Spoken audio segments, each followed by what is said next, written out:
The Warrior Heart Child Development Program develops extraordinary physical and mental ability, discipline, and tenacity in children and teenagers. The program is fun and replaces and enhances upon the developmental play that was once a norm in our society.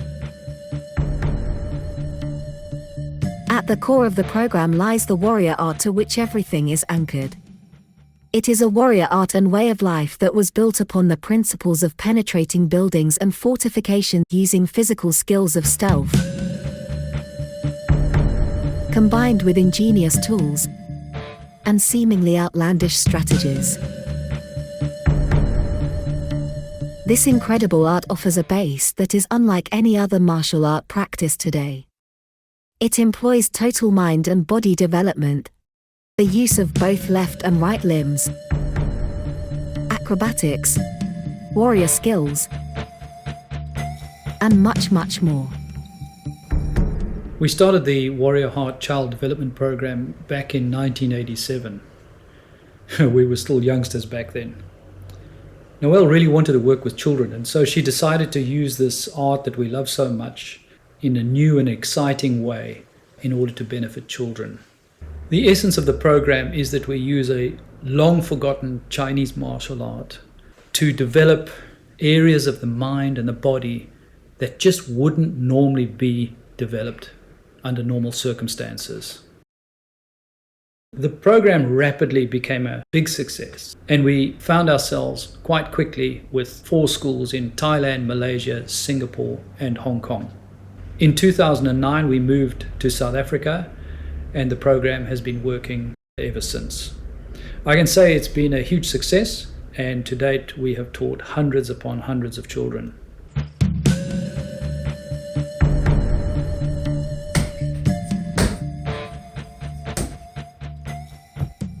So from the moment a child or a young person starts with us, we are trying to mold them into being an elite warrior, a person who can steal in, who can defeat his enemies with skill, but also with intelligence, to operate with strategy, but also to be polite and kind, because there is a side to the historical warrior that people don't understand. And that part is to use charm, skill, manners, etc. to gather information. If we just follow the model of trying to build, trying to develop, trying to mold this person, this student, into a hidden warrior, we find that we have the most incredible tool to develop mind and body beyond anything that you can imagine.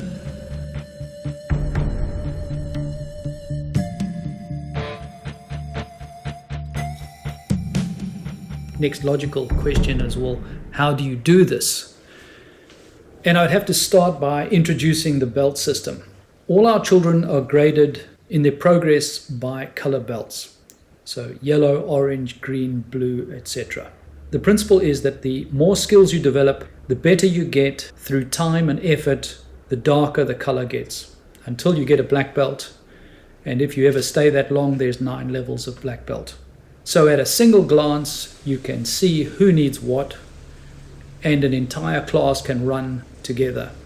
Now, it's important that the yellow belts practice with the blue belts and that everybody's mixed up, because it makes them more resilient, more able to deal with hardships in the future.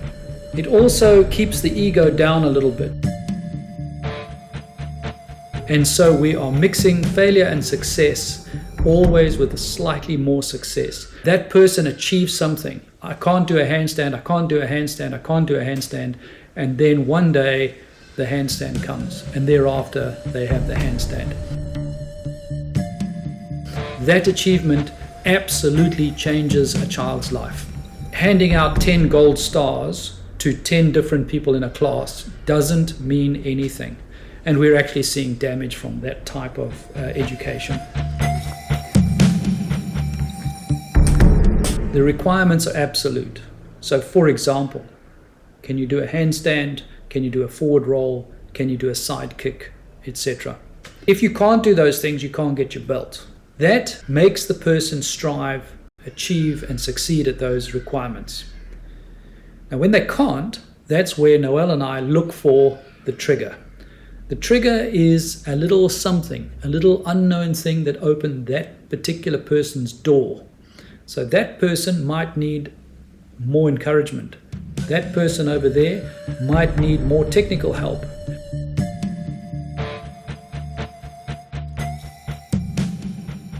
Each person is driven or unlocked by something different.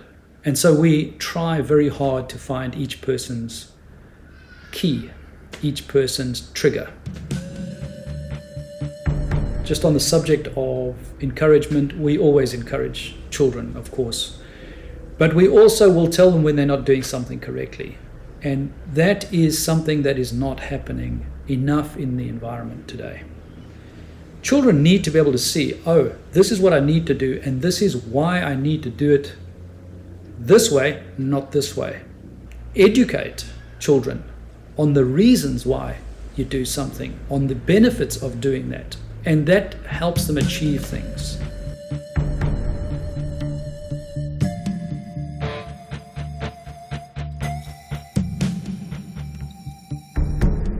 Now, we're trying to make children tougher. It is, after all, a martial art, a warrior art.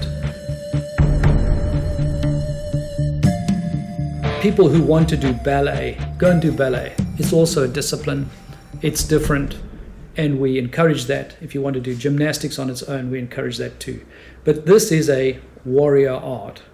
And one of our aspects is to make sure that our young people do not get bullied. To do that, you have to change the mindset of a child. And we do that in very careful stages so that they get tougher, little slivers at a time, tougher, tougher, tougher. We don't go charging in and go 5 years old into the MMA ring and you get bashed around. That is just silly, and possibly long-term damage occurs, both physically and mentally.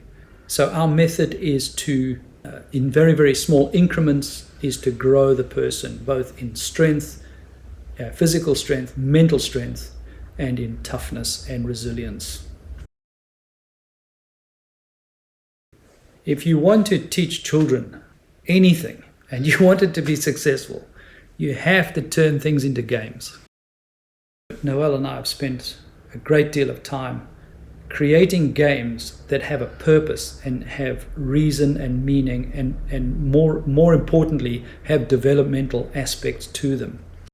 For example, various games we play, the child that is on wears a blindfold, but the rules enable the child to develop its senses. Is it listening? Is it operating by feel? Is it operating by both?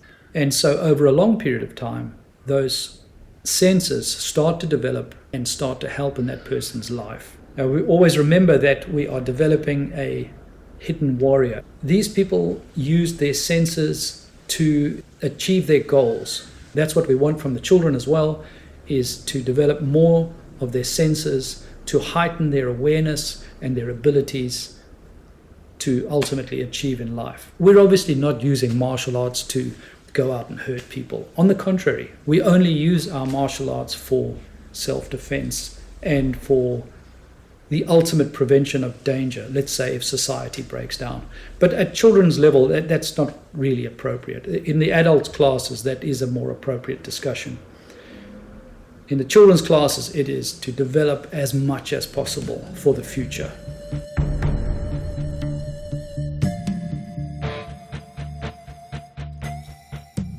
We operate everything with a philosophy, and the school philosophy is Titsao Yansam, and that translates as strong in hand, kind in heart. The literal translation is iron hand, benevolent heart. So we're trying to teach children to be tough and strong, but in a very gentle way. A way where you don't hurt others, where you help, where you're respectful to your parents, respectful to others, but you are still able to deal with someone who's not respectful, who perhaps even wants to hurt you. And I must tell you that the children in our school do not get bullied. There is a period of time when they come into the school that they knew, of course, they have to develop slowly. But once they are developing, our children do not get bullied. So we impose discipline here. It's almost like miniature military discipline. You walk in, you greet, you always have to carry the equipment out, bring the equipment back, clean up if necessary. A uniform must be worn according to our rules, and all of this imposed discipline will eventually lead to self-discipline, and that's the goal. Self-discipline, a person who can discipline and control themselves to achieve something. The imposed discipline creates an environment of safety and an ability for us to prevent accidents and problems happening inside the school.